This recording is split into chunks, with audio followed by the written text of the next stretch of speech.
Hello everyone, I am Ifra. Hope you are doing well. तो start करते हैं आज का टॉपिक। आज हम पढ़ने वाले हैं टैली ईआरपी में बैलेंस शीट को एनालाइज करेंगे।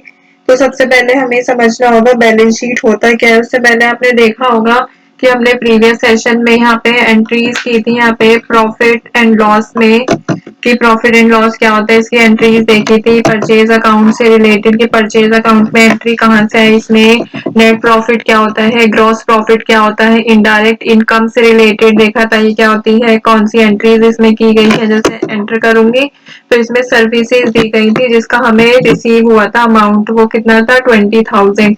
ऐसे ही इनडायरेक्ट एक्सपेंसेस था कि हमारे इनडायरेक्ट एक्सपेंसेस क्या होते हैं, जैसे कि रेंट हो गया, सैलरी देनी है, ये सारी चीजें। ठीक है। और यहाँ पे क्या देखा था, ग्रॉस प्रॉफिट के बारे में आपको बताया था, नेट प्रॉफिट, क्लोजिंग स्टॉक क्या होता है, और यहाँ पे सेल्स अकाउंट से रिलेटेड इंफॉर्मेशन होती है। ठीक है। अब आज क्या देखने वाले हैं, बैलेंस शीट के बारे में कि बैलेंस शीट जो होता है वो क्या होती है और उसमें कैसा डेटा यहाँ पे शो करता है, सारी चीजें इसमें देखेंगे। तो सबसे पहले हमें समझना होगा बैलेंस शीट होती क्या है। तो देखिए टैली ईआरपी में बैलेंस शीट क्या होती है, मतलब वैसे ही मैं ओवरव्यू दे रही हूँ एक इसका, बाकी तो हमने स्टार्टिंग में पढ़ा ही था। बैलेंस शीट क्या होती है, एक फाइनेंशियल स्टेटमेंट होती है जो क्या होती है, एक तरह से बोल सकते हैं कंपनी की फाइनेंशियल पोजीशन को एक पर्टिकुलर एक स्पेसिफिक पॉइंट ऑफ टाइम पे शो करती है कि हमारी कंपनी की फाइनेंशियल पोजीशन कैसी है। ठीक है। कि हमारी कंपनी में असेट कैसे हैं, कितने हैं, लाइबिलिटीज कितनी है, कंपनी की इक्विटी कितनी है। ठीक है। जो भी हम बैलेंस शीट में चेंजेस करते हैं वो चेंजेस कैसे, मतलब बैलेंस शीट में या फिर किसी यहाँ पे डे बुक पे जाके, यहाँ पे डिस्प्ले में डे बुक का ऑप्शन होता है। डे बुक में अगर आप कोई भी चीज में अमाउंट में चेंजेस करेंगे तो बैलेंस शीट में वो क्या हो जाता है, ऑटोमेटिक जनरेट हो जाता है कि मतलब अपडेट हो जाता है डेटा। ठीक है। यहाँ पे रियल टाइम अपडेट देखने को मिलते हैं आपको, और डिटेल्ड और कंडेंस दोनों तरीके से जो है आप बैलेंस शीट में यहाँ पे एनालाइज कर सकते हैं, देख सकते हैं, डेटा को व्यू कर सकते हैं। ठीक है। कंपैरेटिव आप इजीली कर सकते हैं पीरियड वाइज, क्योंकि यहाँ पे क्या होता है कि आप प्रीवियस ईयर के पीरियड में आपने जितने भी बैलेंस शीट, मतलब जितनी बैलेंस शीट थी उसमें चाहे आप मंथ वाइज बना सकते हैं, क्वार्टर वाइज या फिर ईयरली वाइज। आप इसको एक्सपोर्ट भी कर सकते हैं एक्सेल या फिर पीडीएफ फॉर्म में। तो बैलेंस शीट के अगर कंपोनेंट्स की बात करें तो एसेट्स होते हैं। एसेट्स में क्या होता है, करंट एसेट्स हो गए जैसे कैश हो गया, इन्वेंट्री हो गई। हमारे डेटर्स होते हैं, डेटर्स मतलब जो होते हैं जो हमारे बोल सकते हैं बायर होते हैं। ठीक है। फिक्स्ड एसेट होते हैं, जैसे फिक्स रहते हैं, लैंड हो गए, बिल्डिंग, मशीनरी। इन्वेस्टमेंट हो जाती है, जैसे कोई इन्वेस्टमेंट अगर करता है। और लोन्स एंड एडवांसेस। लाइबिलिटीज में क्या होती है, करंट और लॉन्ग टर्म लाइबिलिटीज आती हैं इनमें। जैसे लॉन्ग टर्म में कैसे हो जाता है, डिवेंचर्स हो गए या फिर लॉन्ग टर्म के लोन्स हो गए, वो किसमें आती है, लॉन्ग टर्म लाइबिलिटीज में आती है। करंट लाइबिलिटीज जैसे कि क्रेडिटर्स हो गए या फिर शॉर्ट टर्म लोन्स हो गए। Equity, third component is equity, जैसे कि शेयर कैपिटल हो गया, रिजर्व एंड सरप्लस हो गया या फिर प्रॉफिट एंड लॉस अकाउंट, ये सब क्या होता है, इक्विटी। अब देखिए यहाँ पे गेटवे ऑफ टैली पर ही आपको रिपोर्ट्स में फर्स्ट ऑप्शन यहाँ पे आपको शो कर रहे हैं बैलेंस शीट का। तो यहाँ पे आएंगे बैलेंस शीट पे, एंटर करेंगे। देखिए यहाँ पे क्या है, अभी हमारी कंपनी कौन सी है, ये जीएसटी ट्रेडर्स। और ये हमारा जो डेटा है ये कब का है, 31 जुलाई का। तो यहाँ पे F2 पर एंटर करेंगे। 1 अप्रैल से 31/3/25 पूरे साल की बैलेंस शीट हम यहाँ पे देखेंगे। ठीक है। तो कब की बैलेंस शीट है, एट 31 मार्च 2025। अब क्या है, यहाँ पे कैपिटल अकाउंट सबसे पहले शो हो रहा है, तो इस पर एंटर करेंगे तो यहाँ पे हमारे बिजनेस में कैपिटल कितनी हुई शो हो रही है, 10 लाख रुपीज। यहाँ पे पहले अप्रैल में 5 लाख कैपिटल है, फिर मई में। ठीक है। तो टोटल कैपिटल कितनी हो गई, यहाँ पे 10 लाख जो आपको शो हो रहा है। कहाँ पे शो हो रहा है ये सारी चीजें, लाइबिलिटीज में। ठीक है। और यहाँ पे करंट लाइबिलिटीज, अभी मैंने आपको करंट लाइबिलिटी क्या बताया था, जैसे कि क्रेडिटर्स हो गए, ये सारी चीजें लोन्स हो जाता है। तो करंट लाइबिलिटीज में आपको देखिए क्रेडिटर दिख रहे हैं, ड्यूटीज एंड टैक्सेस, यहाँ पे सारे टैक्स से रिलेटेड होगा, सीए, जीएसटी, एसजीएसटी यहाँ पर आपको शो कर रहा है 14,400। और सन्ड्री क्रेडिटर का अमाउंट कितना है, यहाँ पे 16,40,800 रुपीज एंटर करेंगे। तो यहाँ पे आप ये रहे हमारे सन्ड्री क्रेडिटर, कौन है? Gupta private limited. यहाँ पे आपको पूरा अमाउंट दिख जाएगा, ठीक है।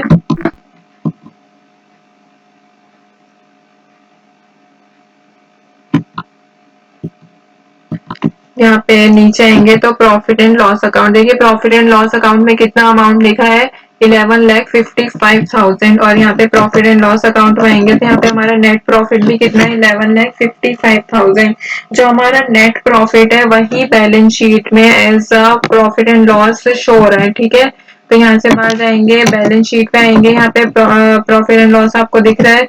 अब यहाँ पे क्या है, करंट एसेट्स, करंट एसेट्स पर एंटर करेंगे और यहाँ पे क्लोजिंग स्टॉक एसेट्स में, यहाँ पे करंट एसेट्स अभी मैंने आपको क्या बताया था, जैसे हमारे कैश हो जाता है बिजनेस में, इन्वेंट्री कितनी है, कितना अमाउंट है उसका, डेटर्स कौन कौन से है, ये सारी चीजें शो कर रहा है। तो हमारी इन्वेंट्री मतलब क्लोजिंग स्टॉक, यहाँ पे 13 लाख का क्लोजिंग स्टॉक आपको शो कर रहा है। शूज जो की है कैजुअल शूज, ठीक है। सन्ड्री डेटर्स, डेटर कौन कौन से, यहाँ पे दो डेटर्स हैं, जैन प्राइवेट लिमिटेड और मिस्टर मोहन। तो जैन प्राइवेट लिमिटेड का अमाउंट कितना शो कर रहा है, 13,20,400। और मिस्टर मोहन आप एंटर करेंगे तो इनकी यहाँ पर एंट्री जो है वो भी शो हो जाएगी। आपको यहाँ से ऑल्ट F2 से डेटा को चेंज करना होगा।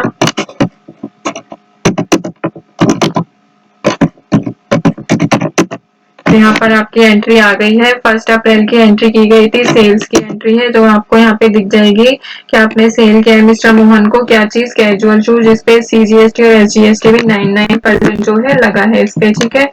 और यहाँ पे ऐसे जैन प्राइवेट लिमिटेड की एंट्री भी आप देख सकते हैं, सेल्स की है, कॉन्ट्रैक्ट सर्विसेज दी गई है और कैश। तो यहाँ पे तीनों तरह से इसकी एंट्री की गई है। तो यहाँ पे कैश इन हैंड पर आएंगे। अब देखिए कैश भी एक रहा, अगर करंट एसेट्स ही होता है, डेटर भी देख ले, inventory third current asset is cash, जो कि आपको यहाँ पे दिख रहा है 9,10,600 का। एंटर करेंगे तो यहाँ पे सारी कैश से रिलेटेड कौन कौन से मंथ में एंट्री की गई है वो यहाँ पे आपको सारा शो हो जाएगा।